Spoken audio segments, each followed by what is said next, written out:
Hi, I'm Jeremy with DTFSuperstore.com and welcome to the first episode of Will It DTF?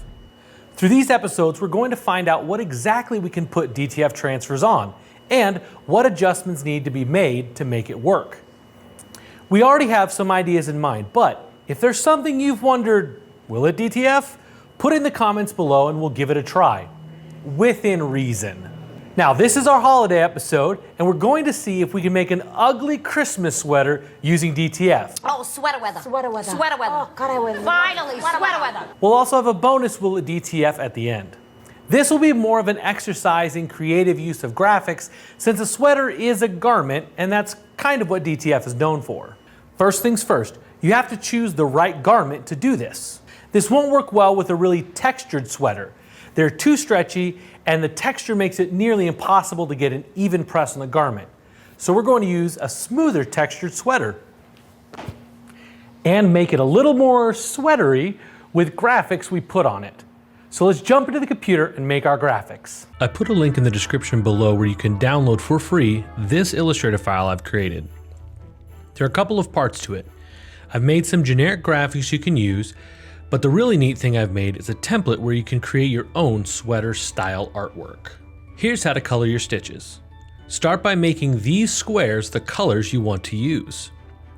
Press V for the selection tool, and then adjust your colors accordingly. You can use custom colors at any time, but this speeds up the coloring process. Now select the grid and press K. That will bring up the Live Paint Bucket tool. Click on the grid and you'll see it change. We've now activated the grid for live paint.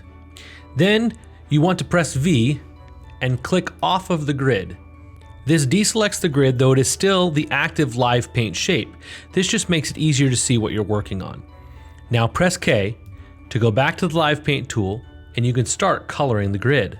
To select a color, hold down the Option key on a Mac or the Alt key on a PC and select one of your colors from up above. You can either click one stitch at a time, or you can select a bunch at once and color them all in.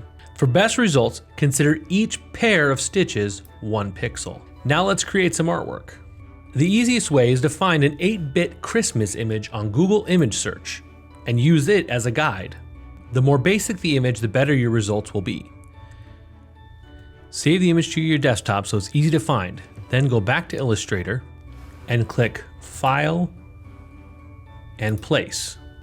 Find the image you just saved, click Place, and then place it where you want it on the artboard. Now in this case, it's humongous. So we need to size it down. Press V for your selection tool. Hold down Shift to keep the aspect ratio the same.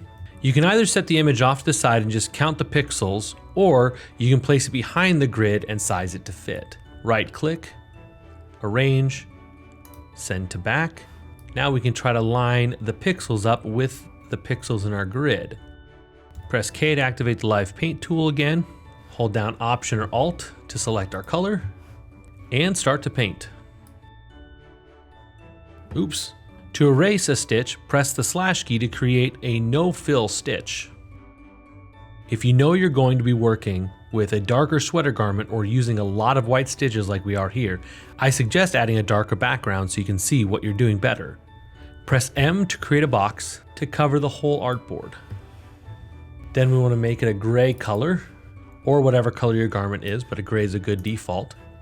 Right-click on the box, arrange, send to back, and then make sure you're using a slightly different color gray so you can see your grid properly. Then press Command 2 on a Mac or Control 2 on a PC to lock the box in place. This will keep you from accidentally selecting the box. Now go back to the selection tool with V, and we're going to adjust our opacity down on our character so we can see where we've actually put our stitches. You can see we missed a little spot there. K to activate the Live Paint tool again. Select our color and get back to painting.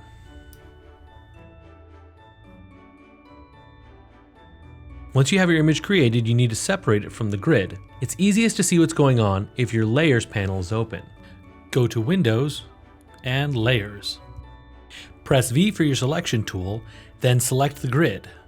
Go to Object, Live Paint, and expand. Now right-click and ungroup. Right-click, ungroup again, and you'll see here that it expanded out to separate our grid from our graphic we made. Now click away from the grid, carefully click inside one of the stitches, and you can remove your graphic. There it is. To create your next graphic, with your selection tool, click the grid, press K to activate Live Paint, click the grid again, and now you're ready to live paint again. One of the more challenging ways to create your artwork is to take an actual picture and turn it into 8-bit style artwork. Here I'm making Kevin McAllister's iconic shot from Home Alone for my sweater. The grid will likely not line up perfectly, but close enough is fine. And then you'll have to work with it a little bit to get the results you're happy with. Now let's make our sweater transfers. Think through your layout and consider using both small and large areas and graphics to cover different parts of your sweater. You'll want to put graphics on the front, back, and arms to give this the best effect. The more all over the graphics, the better. Consider making a bunch of small, just single snowflakes or other objects that you can fill in your gaps with. First, decide the size you want to make your transfer. You may be limited to your printer or your heat press. Always choose inches and a resolution of 300 dpi. Now take your graphics from the creation file by either clicking and dragging or copy and pasting. Once in your new file, you can put the artwork roughly where you want it to be. Then use these adjustments up here to assure your artwork is locked to the grid. These adjustments are exactly 1/8 inch, so you can always be sure the stitches line up properly with each other. Each alphabet is grouped, but if you ungroup it, you can move individual letters. If you need to copy a letter or a graphic, just hold down your Option key on a Mac or Alt key on a PC, click the graphic and drag it away. Now have some fun and create your transfers.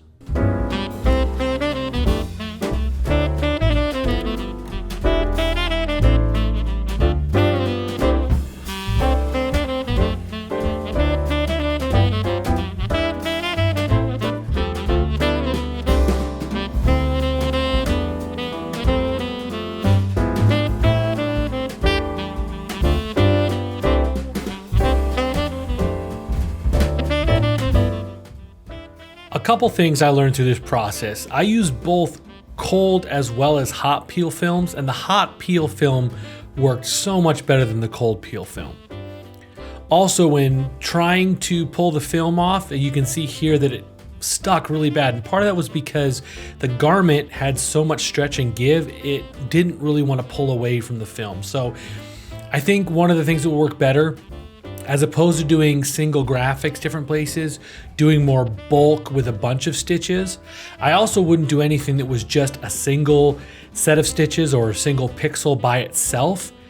It always worked better if there were a bunch of stitches around each other. So the snowmen, the Santa Claus, those kind of things, they peeled a lot better. Make sure you don't overheat the garment, but use a fairly high heat setting and a high pressure setting. You're also going to want to press multiple times for the best results. So to answer the question, will it DTF? I think the answer is yes. I actually upset one of the people in the office because I was wearing a Christmas sweater before Thanksgiving. They didn't realize that we made it here. So definitely think it's passable for a Christmas sweater. As promised, here's your bonus, will it DTF? We're gonna try to put DTF transfers on some wooden Christmas ornaments. After all, it is the holiday season.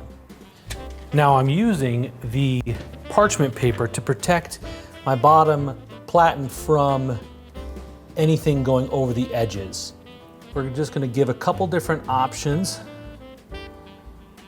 and see how they work out. I've got my heat press set at 325 for 25 seconds, and I'm using a fairly high pressure. So let's see how this works. I'm also using a hot peel film transfer. I did bump up the white settings a little bit to give us a little more adhesive powder on the back. We'll see how these settings work. Oop. And we're stuck. Even though I have a protective coating on my heating platen, they obviously stuck. So maybe I should have put parchment paper on top and below, even though I have that protective coating. Normally I don't have to do that. So let's see if these peel off nicely. Oh, perfect.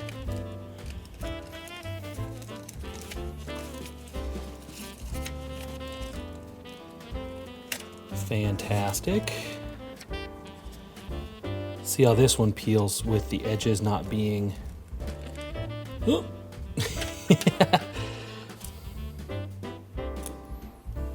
Okay, so not bad.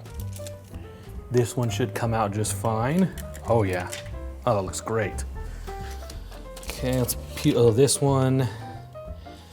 I wonder if there's a better way to peel it. Yeah, nope. Nope. So you're definitely gonna need to have like maybe a X-Acto knife or a blade to kind of trim off the excess off of these ones, but which means this one's gonna do it too. Okay. Will wooden ornaments DTF? They absolutely do. I'm really quite pleased with how a lot of these came out. I definitely like the ones that had the wood kind of showing through. They ended up being nice and clean, turned out great. The ones here that had the DTF ink covering the whole circle, if it was not an actual circle like this one here, you definitely had the kind of overhang. So you'd want to have a sharp, like X-Acto blade or something like that to make sure you can make some nice clean cuts so these ones come out super clean. Also consider bumping your artwork up above so that you can cover this kind of top of the ornament. I'll put a link in the description below where we bought these off of Amazon. There are a ton of options, ton of different shapes, but I just wanted to see if it would work, and it works great. Well, I hope you've enjoyed this first episode of Will It DTF. If you like this video, do me a favor, hit the like button and also subscribe so you don't miss our next episode of Will It DTF. Happy holidays, and we'll see you guys next time.